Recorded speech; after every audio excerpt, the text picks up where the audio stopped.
جب کوئی بندہ اللہ پر یقین کر لیتا ہے نا تو جانتے ہو اس کے ساتھ کیا ہوتا ہے۔ ایک مرتبہ ایک صحابی جا رہے تھے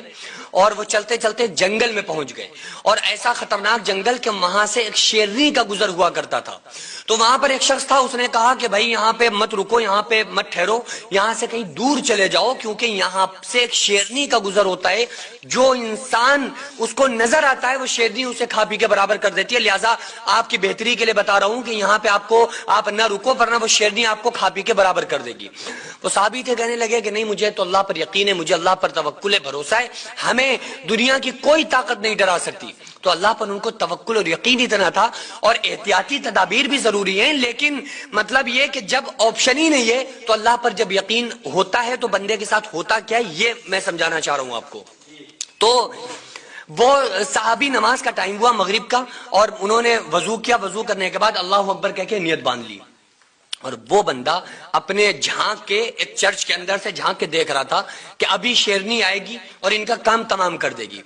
لیکن وہ اندر سے دیکھ رہا ہے، جھانک کے چار دیواری کے اندر بیٹھا ہوا ہے، یہ کھلے جنگل میں نماز پڑھ رہے ہیں۔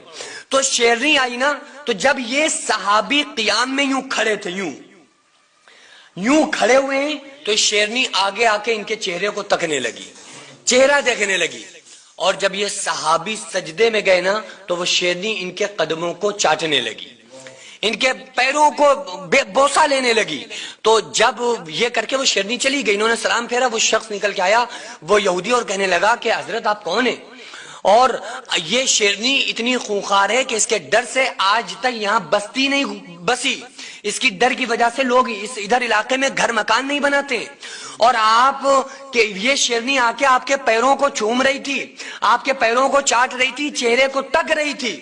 آپ ہیں کون؟ تو وہ کہتے ہیں کہ میں اللہ پر یقین کرتا ہوں، مجھے اپنے رب پر بھروسہ ہے، اور جس بندے کا یقین اللہ پر ہوتا ہے اس کی جو منزل ہوتی ہے وہ کامیابی ہوتی ہے، اس بندے کو، وہ بندہ ناکام نہیں ہو سکتا جس کو اللہ کی ذات پر بھروسہ ہو جائے گا۔ ایک واقعہ ہے نا کہ ایک امام صاحب تقریر کر رہے تھے، بسم اللہ میں اتنی برکت، اتنی برکت، جو بندہ پڑھ دے تو ایسے ہی پانی پر سے گزر جائے تو اسے پانی ڈبائے گا نہیں۔ تو ایک بیچارہ ناؤ والا کشتی، ایک ویاپاری تھا، روزانہ اسے مارکیٹ میں یا بازار میں جانے کے لیے ندی کو کراس کر کے جانا پڑتا تھا۔ وہ ایک ناؤ کا انتظار کرتا تھا، ناؤ میں بیٹھتا تھا، ناؤ سے آر پار ہوا کرتا تھا۔ وہ کہنے لگا یار ہمارا تو کام بن گیا۔ اب جب یہ مسئلہ ہے کہ اگر بسم اللہ میں اتنی بڑی برکت ہے، ہم پڑھ کے ایسے ہی نکل جائیں گے تو ہمیں ناؤ کی کیا ضرورت ہے، اس کے دل میں یقین بن گیا اس بات کا۔ تو کیا ہوا کہ وہ جب پہنچا نا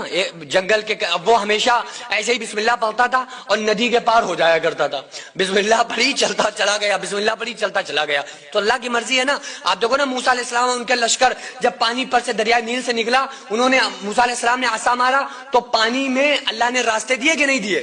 راستے بن گئے، وہ سڑک بن گئی، نکل گئے، اور فرعون اور فرعونی اسی کے اندر ڈوب گئے۔ تو چونکہ اس کا گھسیارے کا، اس انسان کا اللہ پر یقین بن گیا تھا تو وہ نکلنے لگا، پار ہونے لگا۔ وہی مولوی صاحب جو تقریر کر رہے تھے، جس کی بات سن کر، جن مولوی صاحب کی بات سن کر وہ بیچارہ روز ویاپاری بسم اللہ پڑھ کے ایسے ہی بغیر ناؤ کے پانی پر سے پار ہوتا تھا، تو وہ مولوی صاحب وہاں کھڑے تھے۔ تو کہا مولوی صاحب آپ یہاں کیسے؟ کہا بھیا کچھ نہیں، بس کھڑے ہوئے ہیں، آ جائے کوئی، انتظار میں ہیں کہ کوئی آ جائے تو ناؤ والا تو وہ ہمیں پار کرا دے۔ تو اس نے کہا ارے حضرت، جب سے ہم نے آپ سے یہ سنا ہے کہ بسم اللہ میں اتنی طاقت، ایسے ہی پانی ڈبائے گا نہیں، ایسے ہی نکل جاؤ، ہم تو ایسے ہی نکل لیں، اور آپ کو کشتی کی ضرورت ہے۔ تو اس نے بسم اللہ پڑھی اور وہ نکل گیا، اور مولوی صاحب پیر رکھتے پانی میں ڈر رہے ہیں کہ پتہ نہیں کیا ہو جائے۔ تو مطلب کیا ہوا کہ دیکھو، مولوی ہونا یہ کوئی نہیں کہ یار مولوی ہے، ٹھیک ہے، اس کی اہمیت زیادہ ہے کیونکہ اس نے دینی تعلیم کو حاصل کیا ہے، لیکن اللہ تبارک و تعالیٰ سے اگر آپ کا رشتہ مضبوط ہے، تعلق مضبوط ہے، تو آپ سے بڑا امیر کوئی نہیں ہے۔ اس انسان کا، وہ جاہل تو تھا لیکن اس کا یقین اللہ کی ذات پر ہو گیا تھا، تو اللہ اس کے لیے راستے بنا رہا تھا۔ اگر آپ کتنا بھی پڑھ جائیں، کوئی کتنا بھی پڑھ جائے، لیکن اللہ کی ذات پر یقین نہیں ہے، تو یقین جیسا اللہ کے ساتھ، کوئی بندہ حدیث میں آتا ہے، جیسا بندہ اللہ کے ساتھ گمان کرتا ہے، اللہ تعالیٰ اس کے لیے ویسے ہی فیصلے فرماتا ہے۔ تو اللہ پر یقین کر کے تو دیکھو، وہ چیزیں جو آپ کی نظر میں امپاسبل ہوں، خدا کی قسم وہ پاسبل اللہ بنا دیتا ہے جب کوئی بندہ اللہ کی ذات پر توکل کرتا ہے، کیونکہ قرآن کریم میں اللہ تعالیٰ چیلنج کر رہا ہے ان ینصرکم اللہ فلا غالب لکم، کہ اگر اللہ تمہاری مدد کرے تو تم پر کوئی غالب نہیں آ سکتا، وَإِن يَخْذُلْكُمْ فَمَنْ ذَا الَّذِي يَنصُرُكُم مِّن بَعْدِهِ، اور اگر اللہ تمہیں چھوڑ دے تو کون ایسا ہے جو تمہاری مدد کرے گا، وَعَلَى اللَّهِ فَلْيَتَوَكَّلِ الْمُؤْمِنُونَ، اور مومنوں کو تو صرف اللہ کی بات پر بھروسہ ہوتا ہے۔ تو اگر آپ مومن ہیں تو دلوں میں اللہ کے خوف کے ساتھ اللہ پر یقین پیدا کرو۔ خدا کی قسم جیسا آپ سوچو گے، جو آپ رب سے امید رکھو گے، اللہ تبارک و تعالیٰ